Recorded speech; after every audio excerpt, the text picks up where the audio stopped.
Imagine a treasure so vast it built kingdoms. But this treasure wasn't gold or jewels, it was human lives.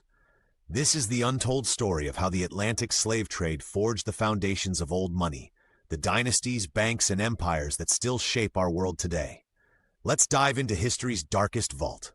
The truth about wealth is often hidden behind polished marble facades and gilded ballrooms. Beneath the surface lies a chilling reality. The fortunes of some of the world's most powerful families were built on the backs of enslaved people. Their stories are not just footnotes in history books. They are the very foundation of modern capitalism. This is not just a history lesson. It is an invitation to confront uncomfortable truths and ask difficult questions. Why do we celebrate wealth without questioning its origins? How can we move forward if we refuse to look back? By the end of this video, you will see the world through a new lens, one that reveals the invisible threads connecting past atrocities to present-day power structures. Between 1500 and 1880, over 12 million Africans were stolen from their homes. 15% died during the nightmare voyage called the Middle Passage. Packed like cargo, chained in filth, they faced starvation, disease, and despair. One survivor wrote, "We were treated like beasts, branded, beaten, sold." These numbers are staggering, but they barely scratch the surface of the human cost. Each number represents a life, a person with dreams, talents, and loved ones left behind. Mothers torn from their children, fathers sold away from their families, entire communities wiped out. Why did this happen? The answer lies in profit. Enslaved Africans were seen not as humans, but as commodities, units of labor to be bought and sold. Their bodies became the fuel for an economic machine that spanned continents and centuries. Think about the sugar you stir into your coffee, or the cotton shirt you wear. These everyday items have roots in unimaginable suffering. The scale of exploitation was so vast that it reshaped entire economies and societies. And yet, many of us remain unaware of the bloodshed behind these products. The Middle Passage was more than a journey. It was a death sentence for millions. Ships designed to maximize cargo space carried hundreds of enslaved people crammed into suffocating quarters. Disease spread quickly, and those who fell ill were often thrown overboard. For survivors, the trauma began long before they reached land. Kidnapped from villages, marched to coastal forts, and held in dungeons awaiting transport, enslaved Africans endured unimaginable horrors even before boarding ships. Families were separated, languages erased, and identities stripped away. What awaited them across the ocean was no better. Plantations in the Americas became factories of human misery. Enslaved people worked under brutal conditions, producing crops that fueled global markets. Sugar, tobacco, and cotton became symbols of wealth. But at what cost? The legacy of this suffering lingers today. Descendants of enslaved Africans continue to face systemic inequalities rooted in centuries of exploitation. Understanding this history is not just about remembering the past, it's about addressing its ongoing impact. Picture a triangle connecting three continents. Europe sent guns, cloth, and alcohol to Africa. Africa paid with human lives, enslaved men, women, and children. The Americas shipped sugar, tobacco, and cotton back to Europe. This cycle minted fortunes. British banks like Barclays grew rich insuring slave ships. French plantations in Haiti funded Parisian palaces. Even today, stately homes and art collections whisper of this blood money. Let us zoom in on one example. The British East India Company, once the largest corporation in the world, profited immensely from the triangular trade. Its ships carried enslaved Africans to the Americas, while returning with goods produced by their forced labor. These profits flowed into London's financial district, laying the groundwork for modern banking systems. But it wasn't just companies. Families also amassed incredible wealth. Take the Lascelles family, owners of Harewood House in England. Their fortune came from Caribbean sugar plantations worked by enslaved people. When slavery ended, they received compensation, not for the enslaved individuals, but for the loss of their property. This system was not accidental. It was meticulously designed to maximize profit at every turn.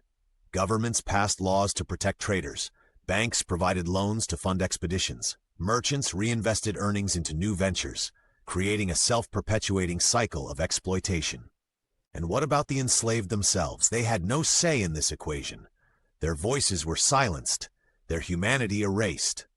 yet their labor powered industries that shaped the modern world. The triangular trade was more than an economic model. It was a web of complicity. Merchants, bankers, politicians, and consumers all played a role. Even ordinary citizens benefited indirectly, buying goods produced by enslaved labor without questioning their origins. Sugar plantations in the Caribbean became engines of wealth.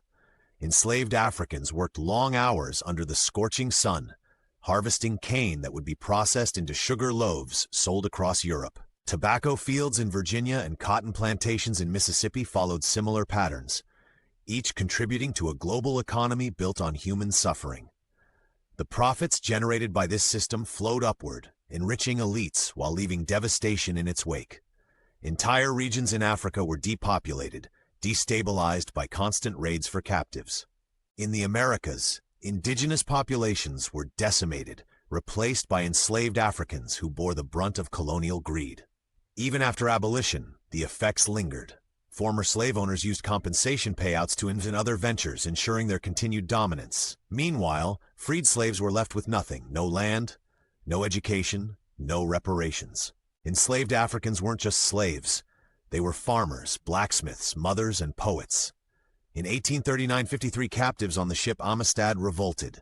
Led by Joseph Cinqué, they seized control, a rare spark of defiance. After a landmark U.S. court battle, they won freedom and returned to Sierra Leone.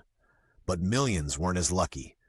Their labor built sugar empires in Brazil, cotton dynasties in the U.S., and tobacco fortunes in Europe.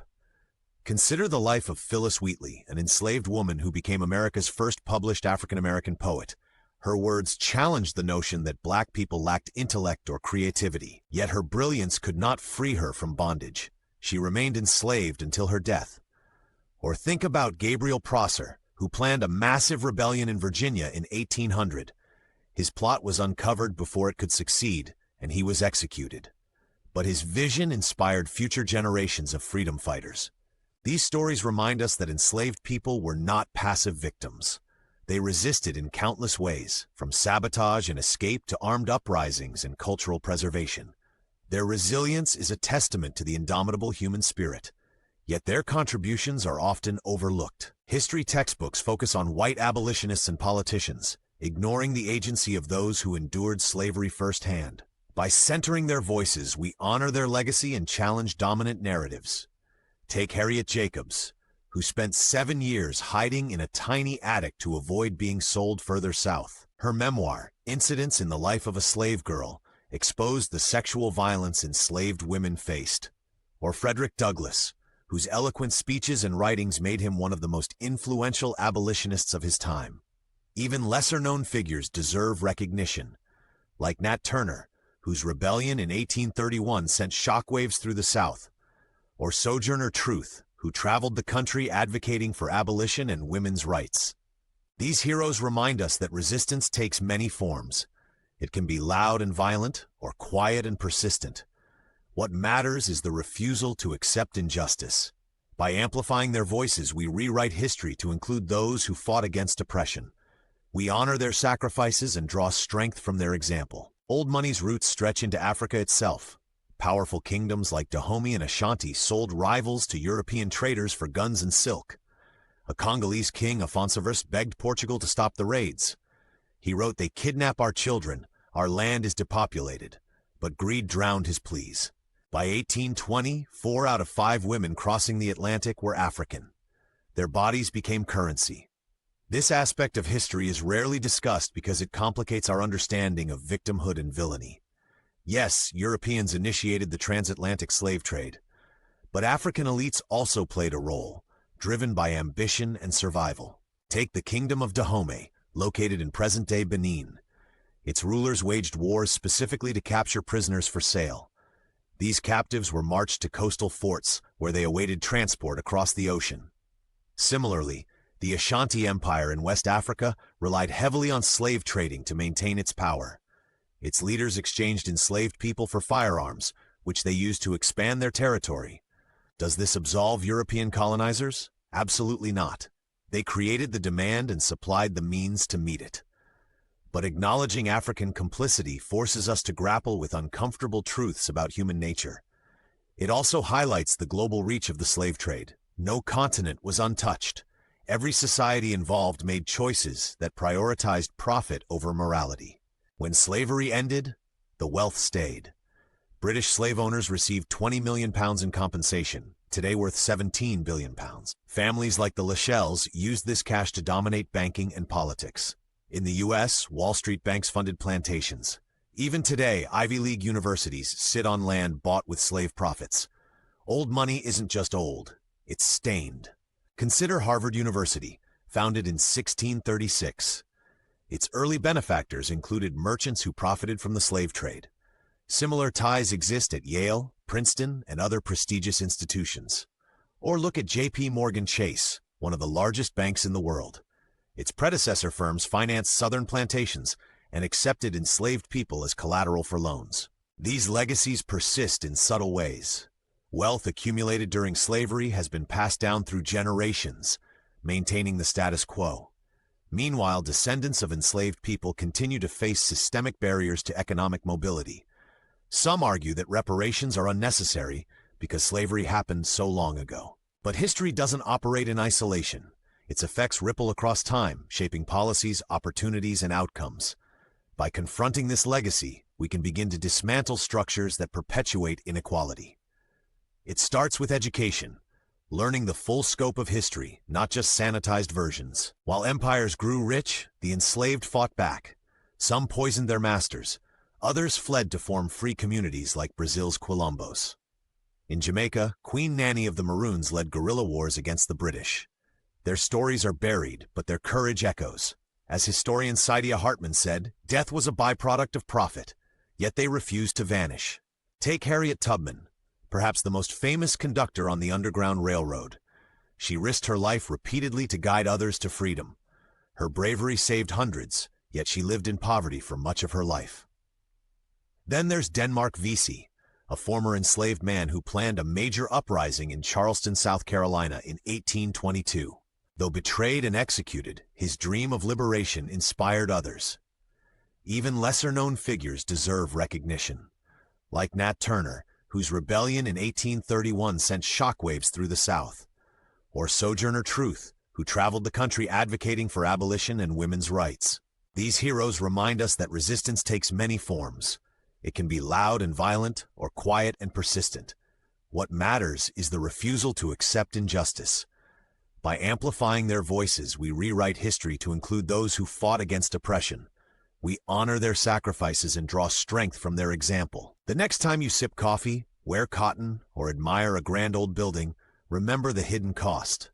Old money isn't just about elegance, it's about endurance. Endurance of a system that turned lives into ledger entries. But by uncovering these stories, we reclaim the truth. And truth, unlike chains, cannot be silenced. If this video shook you, smash that like button. Share it, because history isn't just about the past. It's about who controls the future. Subscribe to Old Money Tales for more secrets of power, greed, and rebellion.